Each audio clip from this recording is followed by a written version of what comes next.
Good evening, everybody. Thanks for joining us for the third program on our Saturday here with Brian Dubberly with the Salvadoran Mission Projects. And we're going to have a discussion about the times that we've been there, the things that we've been doing over the last 5 years when we were in country, and just letting you all know the impact that we're having down there in El Salvador and the impact that you can make and can continue to make.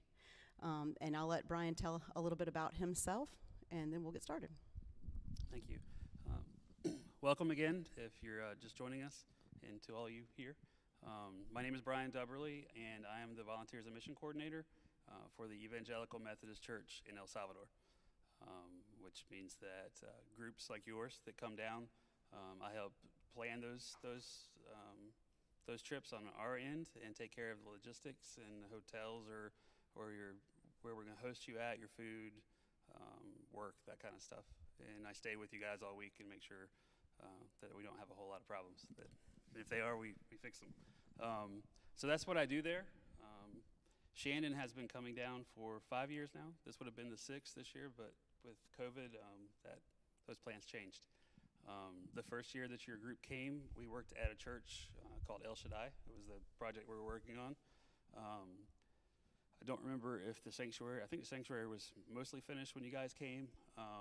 There was a giant mound of dirt that had to be moved off of the lot where we dug footings for the other buildings that were there. And I know they worked with that. Food distribution was also done. And I don't remember if you did Bible school. Bible school as well. And I think you've done that every year that you guys have come. There's been construction, Bible school, and the food distribution ministry that we do. I do know that you started the first year at El Shaddai, and then we moved to La Gloria. We finished the project at El Shaddai, then moved to the second project after that one was a building of another church facility in a community called La Gloria. The church is called La Gloria, and the pastor is Gloria. Right, so it's an easy one to remember. That was a project that we were at for 3 years, I believe. 3 years, yeah. It was a little difficult. It's on a very steep hill. Getting material down there was difficult. And we spent an entire year just doing the outside wall and foundation of that building. So you guys were involved with that, more digging and moving of dirt, and mixing of concrete and that sort of thing. And then the last year that you were working with us, we went back to El Shaddai, and we're working there. We're getting ready to start on a big high school project. So while some of the group was doing Bible school and some of the group was doing food distribution, we began tying rebar columns and footers to be moved to the high school project site once it was ready to be used. So over the last 5 years, that's the kind of work that Shandon has come and done with us.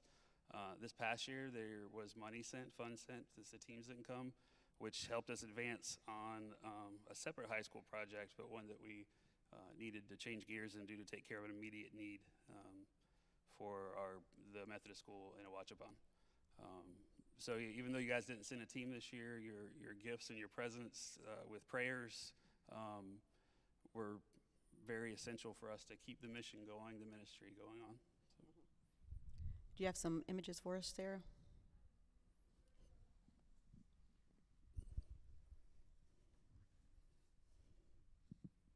All right, so this is in La Gloria. No, El Shaddai. I'm sorry, that's El Shaddai. Okay, this is in El Shaddai. They have the same tile. Yeah, they do. It is hard to see the difference. And this would have been the last year that we went, which would have been not this past year, but 2019. So this was our 2019 trip, and that is Brian Ingram in the middle. You can see Frank Garrick is over to the left, and Sarah's in the front right, and all of the... Pretty sure there's Grubb in the corner there that you can't see all of them. Yeah, that may be Pastor Grubb over there in the corner that you can see as a red shirt. Mm-hmm. And the children from the community. And this is part of our Bible study that we do. And up on the stage, you might be able to see behind is the Bible school materials. So we bring activities to do because the kids go to school only for half a day. And so there are children that are in school. The younger children normally come in the morning, Yeah. and then we'll have older children come in the afternoon. So we do a Bible school for each half of the day. So when we're planning, we plan 8 to 10 lessons so that it can be fresh and an activity of some sort. And we try to really think of something that we can do that they can keep, and something that will be, sometimes we've done things like noisemakers with paper plates because we have to take everything down there, those kinds of things. There's always something to color. They love color, and they love beads and doing beadwork and stuff like that too. But this past time we did fruits of the spirit, and so we were able to do a different fruit and with the meaning every single thing, which was really great. I do want to point out that our staff is involved in all the ministries we do, so it's not just North Americans there. We don't want to give the idea that ministry and mission only happens when groups are around, or when foreigners come. So I just want to point out the girl in the top right corner with the blue shirt on, her name is Adela Samayoa. She's the administrative secretary for the conference. The two girls that are hugging here behind Frank, the one on the right, her name is Pamela. She's a translator for us. She actually goes to and is a member of a church in San Salvador, a Methodist church in San Salvador, but she comes and works with us. I think she lived in Mississippi maybe until she was 6 or 7 years old, so her English is really good. And the girl who's next to her is actually a church member. She's one of the youth that are active in that church. So it is a good collaboration.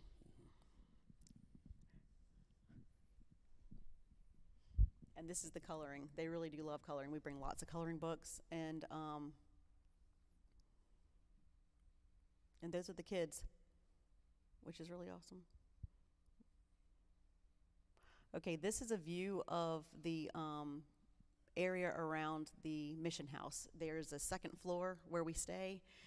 It's an open area. It's just beautiful, and that's out of the balcony. So we have prayers and group discussions and things like that upstairs there, and it's just a wonderful view. It's just beautiful. What do you want to say about the mission house? Well, culturally, Awachapan is in the center of a very big coffee culture. We grow a lot of coffee, still do, and have for a long time. If you look on the mountain range that's on the right side, that's called Apaneca, the Apaneca Range, and all through there's nothing but coffee farms.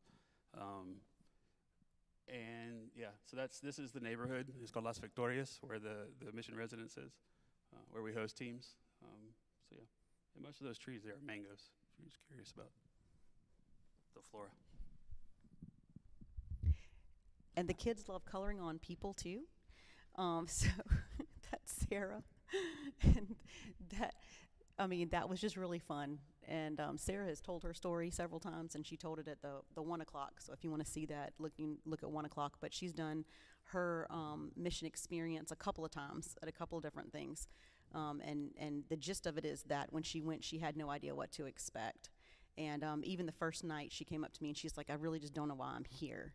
And I said, "Just give it time. I'm like, it's gonna hit you. You're gonna just be here. Just allow yourself to be here and just get involved."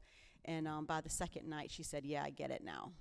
I get it." And she made fast friends with all these kids. And when we were saying goodbye, everybody was crying when we were driving away. And it was very impactful to her. It's impactful to all of us. But to be able to see her transformation as a student missioner, and for her it just to click like that, it was even more impactful to us as well. So it was a wonderful thing that she's carrying, and she was ready to go back last year too.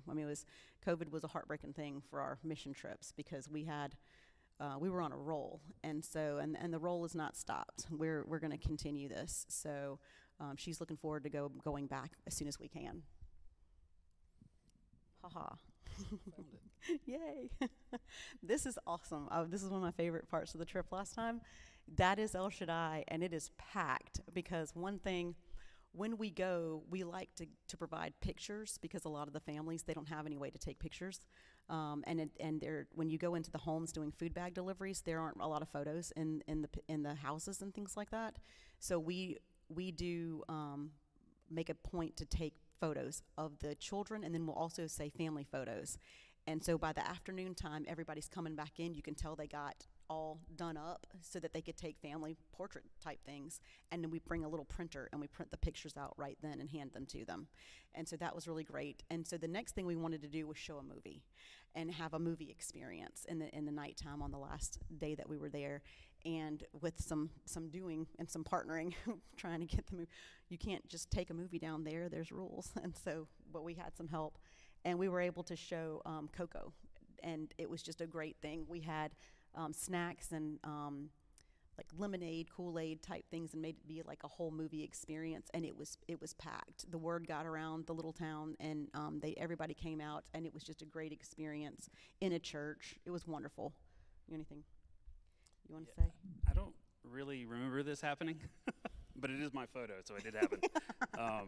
Yeah, and I believe that's the first time since I've been there we've done a movie for the whole community. We may have had groups come and show a short film during Bible school or something like that. So, Shandon is groundbreaking even in another country. Right.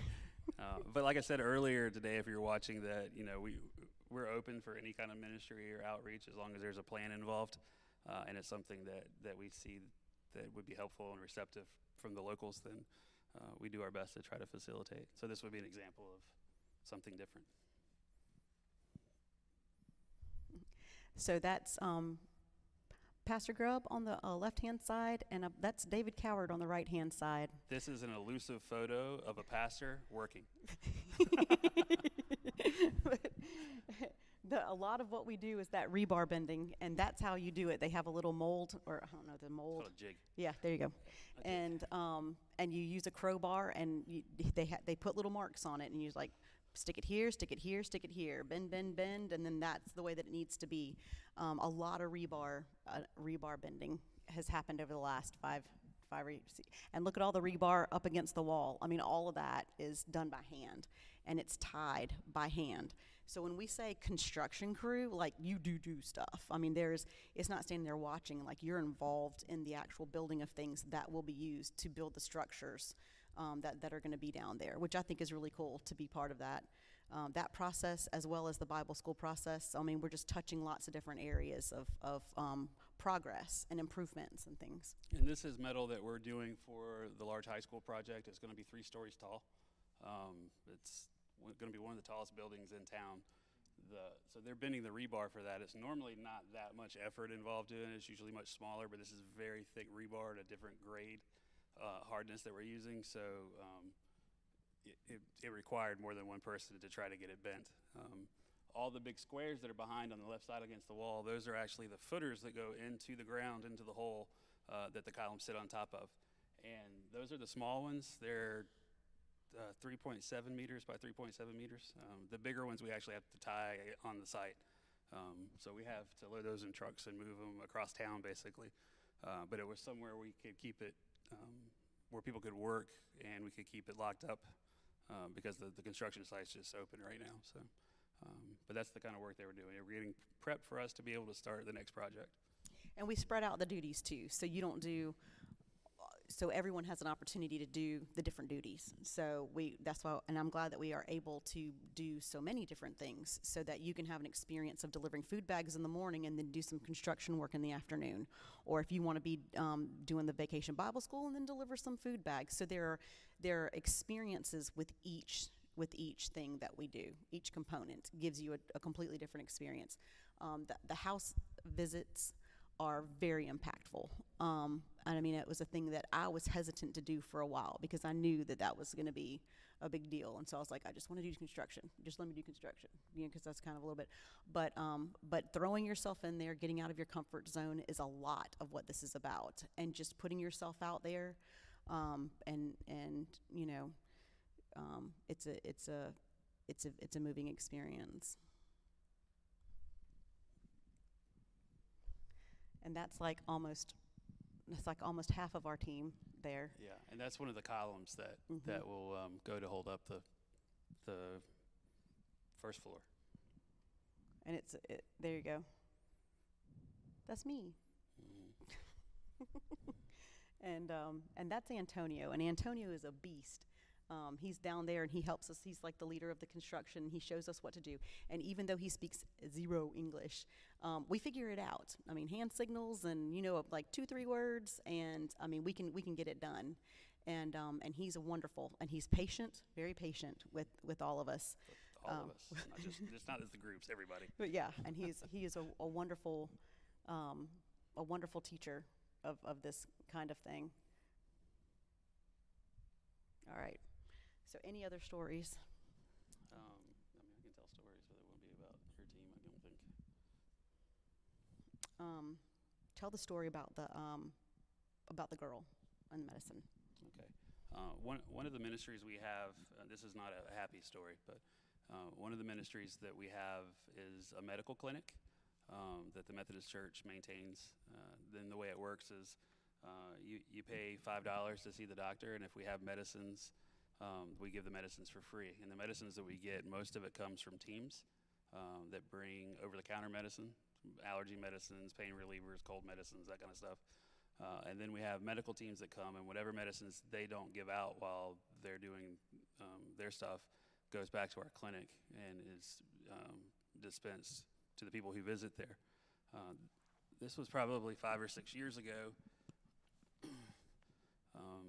A family came to the clinic and asked if they had a particular medicine because they had their daughter was in the hospital. She was in her early 20s, but looked like she was about 10. She had physical and mental disabilities and was basically bedbound. And so by the time they got her to the hospital, I don't know exactly what the problem was, but they needed this medicine, and I think it was like $26 for what they needed, but they didn't have $26. So they came to the clinic to see if that was a medicine that maybe we would have. We didn't. But the doctor and the nurse called Bishop Juan de Dios and said, here's the situation, they need money for this, the little girl's in really bad shape. So he said, I'm on my way, I'll bring the money. By the time he got there, they got a message from the hospital that she passed away. So we went from being able to provide a medicine to providing a funeral. I got a phone call from Juan, and I happened to live next door to the funeral home at that time. And the church, I don't know if they were Juan's or the churches, but you can prepay for funeral services there. It's cheaper beforehand than it is after. So he was able to give one of the prepaid funeral services to this family. And I took another part of the family, and funerals there, they have the wake all night long, either at the house or at a church or wherever the family wants to have it at. And because of that, they serve coffee and hot chocolate and at least bread or some kind of food, pupusas or something during the night. And usually different pastors come and they might preach for a little while and then take a break and then another one. But it's an all-night thing until the next day when they have the actual funeral. So I was able to take the family, the other part of the family, to buy bread and to buy coffee and plates and napkins and that kind of stuff and help with that. So while I said it's not a happy story, those are the kind of realities that we have to deal with on a daily basis. COVID was no different. We had people that are part of our family, our church staff that lost family members. And as best as we could, we kind of rallied behind them to help make sure that their funerals were taken care of and that they were looked after. So those are the kind of things our church, as a church in El Salvador, that we do. We're known, it's a new church, it's only 27 years old, but we're known as people who don't just preach to people, we actually live out what we're talking about. We try to find a balance between spiritually feeding populations, whether it be in the church or outside the church, and providing for them physically as well. So that's something that we strive to do. Sometimes we do better than other times. I mean, it's just that's the way ministry works. Some things go well and some don't. But that was one of the things that $26 was the difference between her being around and not being around. And that's the kind of reality we're dealing with, is that life is, it's kind of extremes case, but there are choices that people have to make between feeding their family or buying medicines, or and that happens here too as well. But there's a lot of decisions that are having to be made on a daily basis that affect long-term and short-term things. Can you tell Juan's story about getting into ministry and his experience with missioners and things? A little bit. Yeah. I don't know that I can tell it like he would, but Juan de Dios is our bishop. He was elected bishop 2 years ago. Before that, we didn't have a bishop, so he was the president of the church. He's fairly young. He will be 40 this year, I think, in December. So as a church whole, we have a pretty young group of pastors. There are older pastors, but most people are around in their 40s, late 30s that are in the leadership. So Juan is from Ahuachapán, which is where we live. His mother grew up in La Providencia, which is a little bit out of town, where we have a church there too. And his father was from Ahuachapán. And he is the first of 3 children born in his family and grew up very poor. I don't think he had shoes until he was like 6 or 7 years old. And I think his dad found the shoes that he got, his first pair of shoes. So Juan was a Compassion International child. So he was able to study at a good school in another town. So with Compassion, he had a chance to better himself, to kind of break that cycle of poverty. And when he finished school, he started working for the city government in Ahuachapán. And he was the financial officer for the mayor, I think is what his job was. And he grew up Baptist. His family was Baptist. And Juan found out about the programs that the Methodist Church were doing they had a couple of teams that would come down and help build churches. And he got involved with that, volunteering, and eventually that picked up a little bit more, and he was more interested into it, and then he decided to leave his job and do ministry full time. So he still coordinated the groups that came, and then he became a pastor. And pastored a couple of different churches, and then was elected as president, and has been reelected twice, I believe, and now is the bishop of the church. So he was also one of the first ordained pastors with the Methodist Church. He and a lady who helped start the Methodist Church in El Salvador were the first 2 ordained pastors, and they were ordained by Bishop Mike Watson from the North Georgia Conference. And he is a big dreamer. I mean, as far as big ideas and then changing gears. So, when everyone else says, you'll never get that done, he's like, we'll get it done. And just keeps moving forward with projects and things. So what's happened down there is largely because of his vision and not saying, we can't do this, that's too big. He is very positive and being guided by faith to keep moving forward. Yep. And it's wonderful too that going full steam ahead with this. If you watch the 1 o'clock, there's a video that shows the plans for the 2-story wonderful new high school. But then COVID hit, and so plans changed. I mean, you had how many people lined up? 20 some odd? I think we had 25 teams in January. That were supposed to come down over the course of the year. That, the last one was when? The 22nd of February. And then the rest just ticked off, just like us. But we sent a good amount of funds down there, which was really wonderful. I was so glad that we were able to do that so that they could keep going. But so instead of saying, well, just forget it, this is just horrible, what are we going to do? Juan's like, okay. And he said, we're going to build the Miracle High School, and we're going to do it on a smaller scale, and we're going to keep moving forward because they have to have a place, and it has to be set up a certain way to be able to continue school.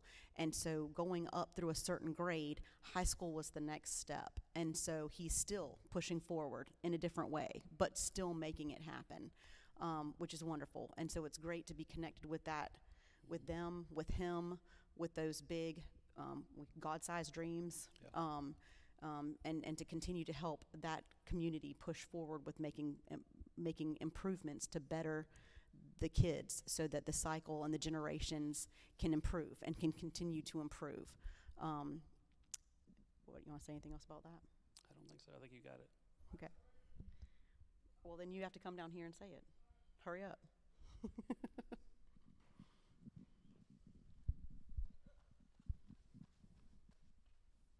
just gonna sit right here. All right. So, I went to El Salvador for only 1 year, and that was. Oh, hi, I'm Sarah Foy. Sorry. And I'm a senior right now, and I went to El Salvador when I was a sophomore. Right? Mm-hmm. Yeah, I couldn't go as a junior because COVID. But the biggest trend I saw in El Salvador with the people was that their faith was almost everything to them. It was kind of unbelievable because I've never seen it, like that here. Because like I said earlier in the other stream, that we would go to people's houses and they would just let us in and they would just get chairs out, let us sit, and they would just talk to us. And if some stranger were to come to our home and say, hey, you want to talk? We'd be like, no, go away, But they didn't do that. They listened to us and they welcomed us into their homes. And I remember, so we were giving out food bags to a certain house, and we go in and there's this really old woman, and she's just laying down. She doesn't move, she doesn't talk, her eyes are closed. You remember? No, I wasn't. Oh, she wasn't there, dang. But all I remember is that I saw her and I could tell that she was, at peace. She was hurting, but she was at peace, and I looked around the house and there was, there was a cross, and I could tell it was a very religious and spiritual house. And the daughter, I think, of the woman lying down, she told us that she was sick and that that she's going to, pass someday pretty soon. And I would just look at her, and she was skin and bones, and at first I was scared a little because it was basically looking at a almost dead body. But then when her daughter told us all about her faith and her life and everything, I kind of just teared up, and I just understood that she was a child of God and she knew where she was going and she was at peace. She wasn't hurting anymore. And so it was really cool, and it's a bunch of people like that are in El Salvador. So it's pretty cool to see that. So yeah. Thank you for sharing, Sarah. Woohoo! That's great. And that's the kind of thing that we want to continue to bring to Shandon, bringing as many people into a mission opportunity and taking them down there to be a part of that and being the hands and feet of God. And we've been so fortunate that Shandon has offered this opportunity for the last several years, here and other places as well. The plan is to continue this, to give as many people the opportunity to go and experience these things. Anything else you'd like to say? You're good. Does anybody have any questions? We've talked about different things in the different streams, just to kind of give a good variety. So did y'all want to know anything about what? Go ahead, Daddy. This year, we are working on fundraising because we don't know what the vaccine is getting out, and things are changing, but it's still, tell about what you have to do. Yeah, logistically, it's a little tough to get there and back. Right now, as of January 21st, you have to have a negative COVID exam within 72 hours of you leaving to get to the U.S. And it's been the same to get to El Salvador since they've opened the airport back up. Here, it's not that difficult to get the test. The problem is in San Salvador, Huachapan's it's 100 kilometers from San Salvador, so it's about an hour and a half by car. That's the only place you can go and get a quick enough result. You get same-day results. It's pretty expensive out-of-pocket cost. We would have to drive up really early in the morning to get you guys there early enough for an appointment to get a result the same day. And it wouldn't make sense to go back to a watch-upon afterwards, so we'd probably stay in San Salvador. So you're going to lose at least one day on your trip making sure you have that exam. So I honestly doubt anyone's going to feel really comfortable when having to go through those restrictions. I think once travel opens up and is a little more fluid, the possibility of groups coming would be a lot easier and a lot more comfortable for everyone. Hopefully 2022 we'll be able to go, and it will be a lot smoother and not as many hoops to jump through.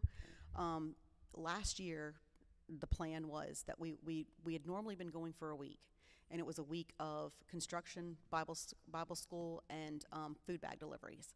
Last year, we were going full steam ahead, and we were planning a week of a medical mission, followed by a week of construction. So we were going to have two different teams to come down and kind of crisscross on a weekend and try to do that, because we'd never done medical. But we had a doctor that was willing to go and a nurse that was willing to go, wanting to do that. And so it was going to be great. And then, of course, it did not happen. So the hope is that we will be able to hopefully do that next year and do a week of a medical mission followed by a week of the construction. And during both of those, we would still do the food bag delivery and the Bible study at one of the churches as well, because there's a clinic. So tell about that. The clinic, we don't work out of it though. Well, the clinic that we have operates 5 days a week in Awachapon. It's about 3 blocks from the hospital. It's right next to the market. So location-wise, it's a high traffic area. So it's well known. It stays fairly busy. But when we have medical teams come as a group, they bring medicines with them to the country. We get clearance for all that to come through with customs and the medical boards and all those people.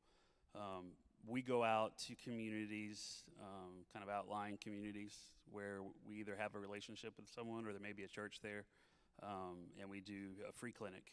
And sometimes it's a couple of doctors and a nurse. Sometimes we have groups that come with a whole bunch of specialists, ophthalmologists and gynecologists and pediatricians, and so it really just depends on the groups, what the group has available to them. And people will come and you do your exams and hand out the medicine. There's children there to outreach to. There's definitely patients that are children, but their parents come as well. So yeah, it just depends on your group and what they're able to do and where we're able to take people. Any other questions?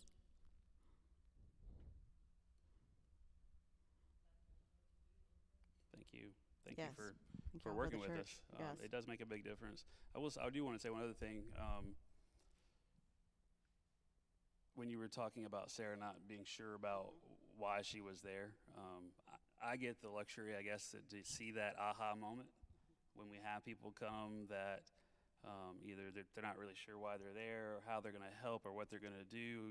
I'm too young, I'm too old, I can't, I don't have any skills. Most folks, and sometimes it takes a couple trips, but most folks, you kind of see that light bulb go off. Whether it's Sarah was kind of off to the side, not sure what to do one day, and by the end of the week, she was best friends with everybody. And you have people. We're such a goal-oriented culture that you have people that I'm here to build something, and they're there to build something, and they build something that's really nice, and that's just one part of what we do. It's great to see someone who is, I'm here to do construction and do work, and then about halfway through the week, they're hanging out with the guys, having lunch with our local workers and trying to figure out stuff and laughing and building relationships. And that for me is, I guess, what I get out of groups coming is I get to see that moment where the light bulb comes on, where it clicks, where you see them doing more than just work, where you see people experiencing brothers and sisters of a family of Christ, and it's important that relationship builds. We're not that different. You know, we all worship the same God. We all have Jesus as our saviors. So when we find that likeness and that mutuality there, it's really cool for me to see as someone that's kind of like a fly on the wall, that someone that's not exactly part of your team, and I may not know you that well, but I can tell when that change happens, when it's I'm apprehensive, but I'm here to work, and I'm comfortable, and I'm making friends, and I'm meeting people that I relate with, whether it's in our end on with Salvadorans, or if it's with your own team members.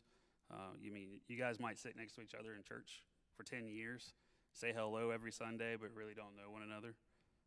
So it's the relationship part of building in our ministry. I get to see that till this year, the past year. I normally get to see it week after week with each group. So that's something that I get to see because of teams like yours that come. So thank you for allowing me to do that.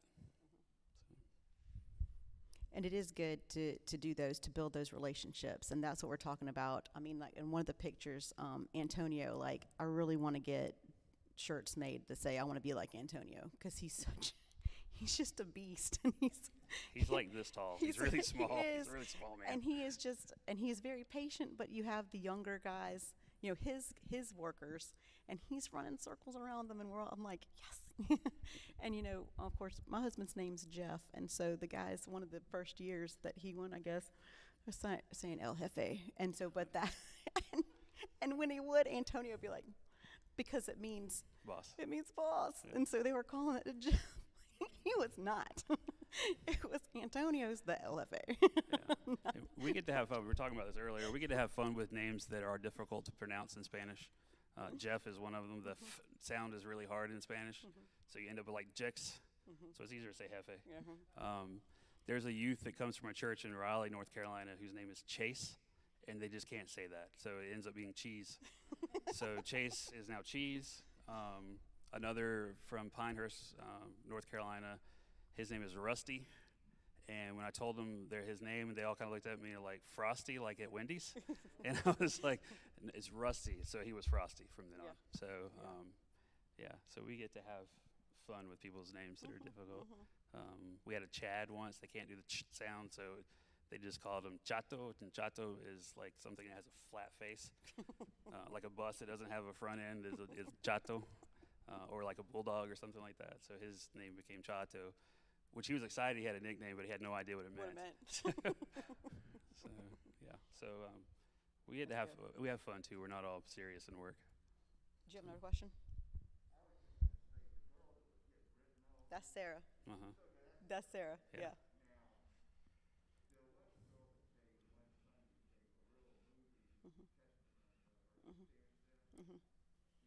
It was Sarah. Yeah, she's the one. Yep. She's given several talks, which I'm so very glad she's willing to do that, and let everybody know, because it was a genuine transformation. The question, yeah, he saw you getting drawn on and wanted to know if that was making those connections. Yeah, and then also he remembered you speaking too about it. Yeah. The thing about drawing on you, other than the fact that you let them do it, here we have yearbooks at the end of the school year that kids sign your yearbook, that kind of thing. In El Salvador, they don't have those, but they wear uniforms.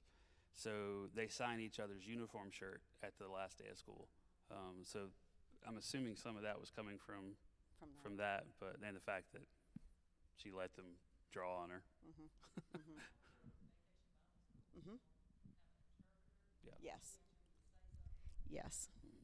Yes. And so that was the question, was during the Vacation Bible School, do we have an interpreter? And we do. So if there's a Spanish speaking person that comes with us, that would be good. But otherwise, like he pointed out several in that one picture, they'll be at least one or two all the time, so that we're always able to communicate. But I tell you, I mean, you're able to communicate a lot. That was one of the things, because I mean, I know a little bit of Spanish, but I mean, you can communicate a lot even without knowing the language. I was concerned about that, but people get it.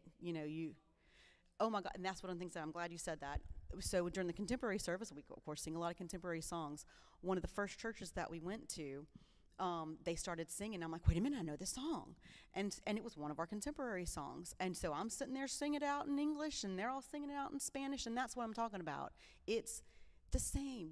We are children of God, no matter where we are, and that was huge. I mean, I'm getting goosebumps thinking about it again, that you're able to be there and you're worshiping with people right alongside people, and the music is the same. The words are said in a different language, but the music and the words are the same, just in a different language, and we're shoulder to shoulder singing to the same God. It's wonderful. Not anymore. We're 6 feet apart. Now we're 6 feet apart. We're in the same area. We use meters. You're 2 meters apart, but Yes. yeah. It's all Methodist. We have one Catholic team that comes with us that we take them to Mass. And if you really want to go to Mass, we'll take you. But honestly, the Catholic Church there is really progressive. And it's not terribly different than a traditional Methodist church service would be. There's a lot more liturgy, obviously, the up and down and praying to Mary and whatnot. But it's very similar. So. No, you haven't seen Coco? You should watch Oh my Coco. gosh, It's a great Disney spectacular. film. You have to see it. Go to Netflix. It's really good. It's Coco, and but it is. I mean, it's It's a Spanish movie. It was done in Spanish first. Yes. It's from Mexico. Yes. So. And but they had never seen that, and certainly haven't ever seen it. Projected large. Yeah, So we it don't was have a movie theater and watch it. Right. So. And so that was one thing we were like, what if we can do this? We can project it because they have big walls, and let's try to make that happen. So we took whatever we could, and then got some more things from Bishop now Juan, and we're able to make it happen, and it was wonderful. Apparently I helped, but I don't remember. He totally helped. We have those kinds of things too, so we'll try to take those things on our phones, and we'll show it, as many things as we can, so that we can. And the kids love to grab our phones and see that kind of thing. And they have cell phones there, but I mean, we have stuff, like you're talking about, Veggie Tales and things like that. Did you want to say something else, Sarah? Come here.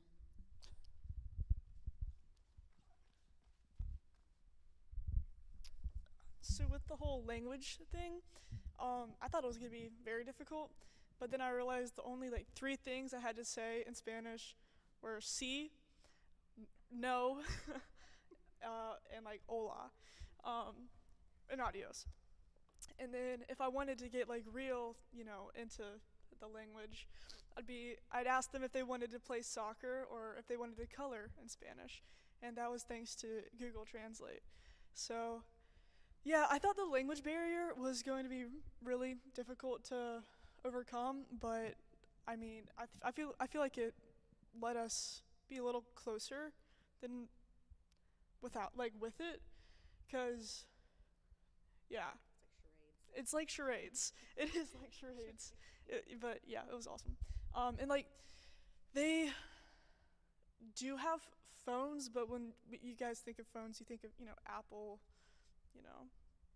Phones, and I'm sure, do some of them have Samsungs? All right, so they have Samsungs, but I know that when we went, I would just see flip phones and stuff, and I'm like, okay, cool, but yeah, so. That's good. Thank you very much. Going more, and you're asking about language. There are translators when we do the food distribution as well. We won't ever send people out without someone from the church and without people who can communicate. That would be pretty difficult, and it would also be irresponsible on our end. But I do have something about Google Translate, a story that doesn't have to do with you guys, but my wife. She came to El Salvador as a missionary with the General Board of Global Ministries, the people who send out missionaries with the Methodist Church, and she was sent there to develop curriculum for Sunday school that was culturally sensitive and relevant to the church there. She also did a blog, and for some reason she thought, I'm talking about people from here, I'm using their names. It's it's not very good of me to just have it in English when I'm talking about, hermana, somebody. So she did it in Spanish, and she was still learning Spanish at the time, and so she used Google Translate. but didn't read it. And she cut and pasted it on there. And we had a program before the school was going full time called Infancia con Futura, and it was kind of like a boys and girls club after school program thing. So she wrote that in Spanish, Infancia con Futura, it's children with a future. And it translated it for some reason, it changed the Spanish into other words.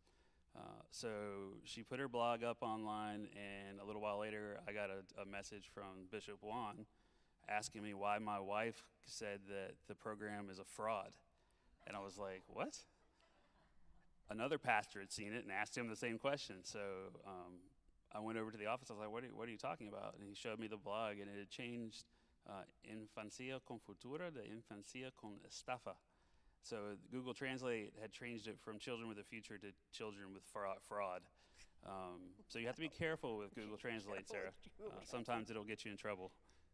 So we laugh about it now, but she was very embarrassed that she didn't proofread it. So sometimes. I've never studied Spanish. I hear it and repeat it, so I'm like a parrot. The good thing is that what I repeat is bad Salvadoran Spanish. So most people understand me. My conjugation is bad, but I do okay. I probably should study it. The problem is that I have all these bad habits now, and I'm afraid to unlearn them. So.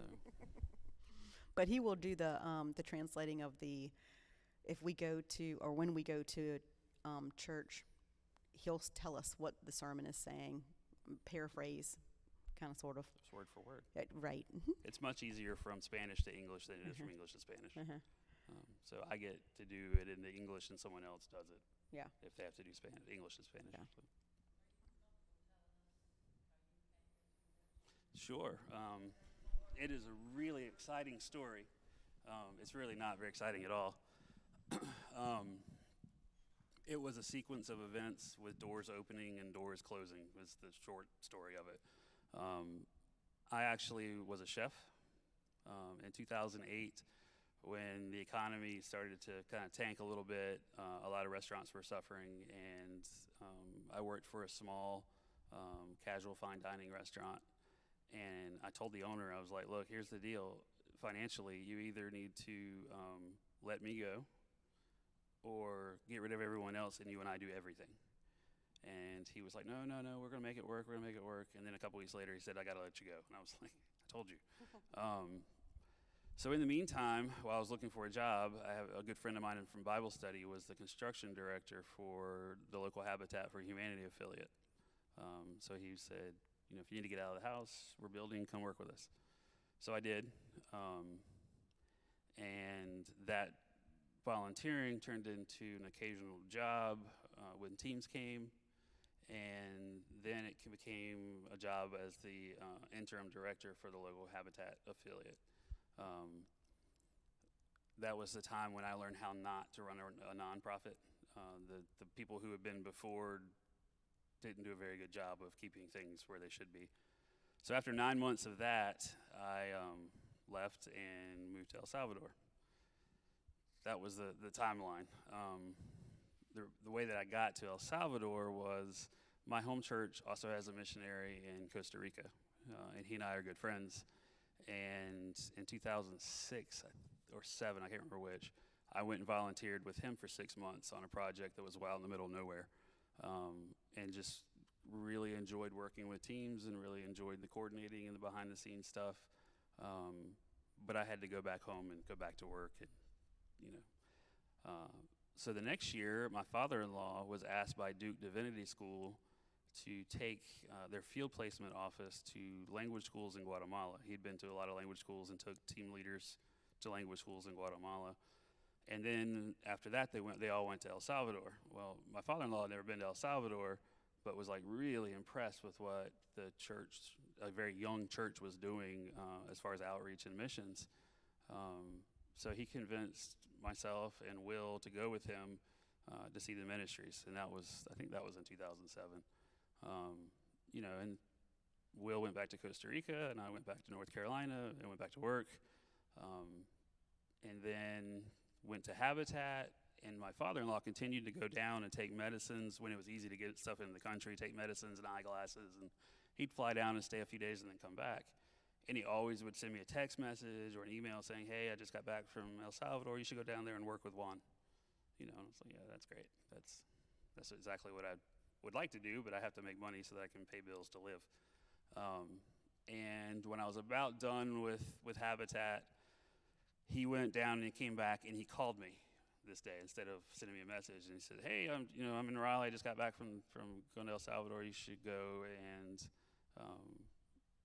help Juan de Dios in the church down there. And it just had a feeling like that's something I should be doing. So I went and talked with people that I trusted that were involved in missions and said, hey, look, this is, kind of weighing on me, thinking about doing it.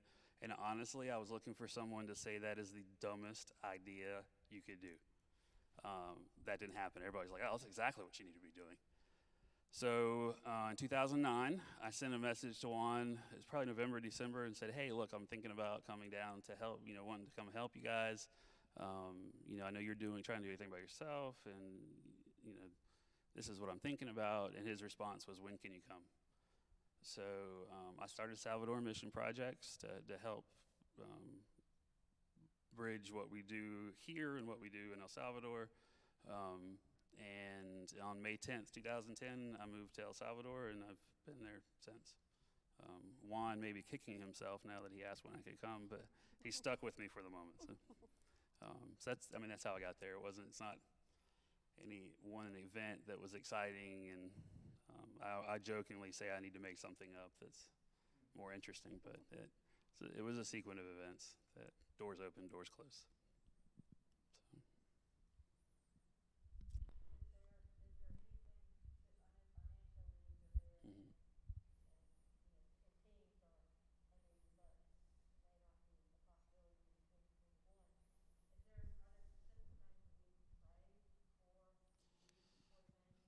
Yeah, there are.